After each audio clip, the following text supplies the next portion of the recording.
नमस्कार, स्वागत आहे तुमचं माझ्या चॅनलमध्ये। तर आज आपण बघणार आहे खसखस आणि तांदूळाची खीर। ही माझ्या आजीची रेसिपी आहे। माझी आजी सेम अशी बनवायची। त्यासाठी लागणार आहे पाव वाटी तांदूळ, 1 चमचा खसखस आणि थोडासा खोबऱ्याचा तुकडा। यासाठी तुम्ही बासमती तांदूळ किंवा आंबेमोहर किंवा कुठलाही सुवासिक तांदूळ वापरू शकता। पण मी आज इथे कोलम हा तांदूळ वापरणार आहे, कारण आजी असंच बनवायची त्यामुळे। तर सर्वात आधी तांदूळ स्वच्छ धुवून घ्यायचे, कारण त्याला पावडर वगैरे लावलेली असते, त्यामुळे ते धुवून घ्यायचे स्वच्छ। ते तांदूळ आणि खसखस खोबरं हे अर्धा पाऊण तास भिजत घालायचं। खसखस आणि खोबरं यामुळे ही खीर खूपच मलईदार आणि स्वादिष्ट तयार होते।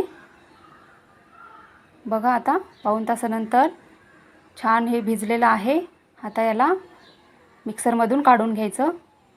पहिल्यांदा खोबऱ्याचे काप करून मिक्सरला वाटून घ्यायचे आणि नंतर मग खसखस आणि तांदूळ घालायचे, म्हणजे छान याची पेस्ट तयार होईल।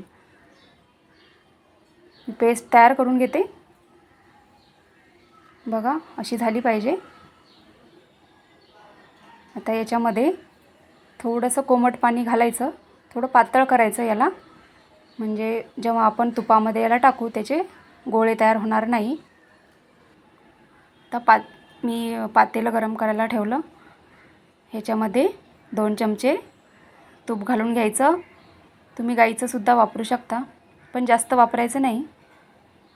तूप गरम झाल्यावर याच्यामध्ये काजू आणि बदामाचे काप घालायचे आणि हे चांगले फ्राय करून घ्यायचे। आणि आता ह्याच्यामध्ये जे आपण मिश्रण तयार करून घेतलं होतं तांदूळ, खसखस आणि खोबऱ्याचं, ते घालून घ्यायचं आणि 2 ग्लास कोमट पाणी घालायचं याच्यामध्ये। पहिल्यांदा आपण ह्याला पाण्यामध्ये शिजवून घेणार आहे। याला सतत ढवळत राहायचं आहे 5 मिनिटं, म्हणजे याच्यामध्ये लम्प्स तयार होणार नाही। याला मी 5 मिनिटभर सतत ढवळून शिजवून घेतलं। आता याच्यामध्ये मी अर्धा लिटर गरम दूध घालून घेते। बघा याला किती छान क्रीमी असं टेक्स्चर आलेलं आहे।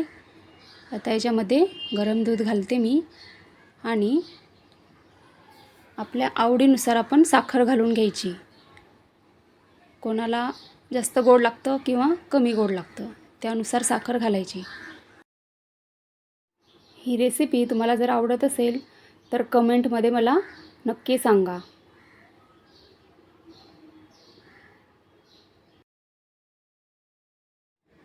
तुम्हाला जर पाण्याचा उपयोग करायचा नसेल तर तुम्ही संपूर्णपणे दुधामध्ये ही खीर बनवू शकता।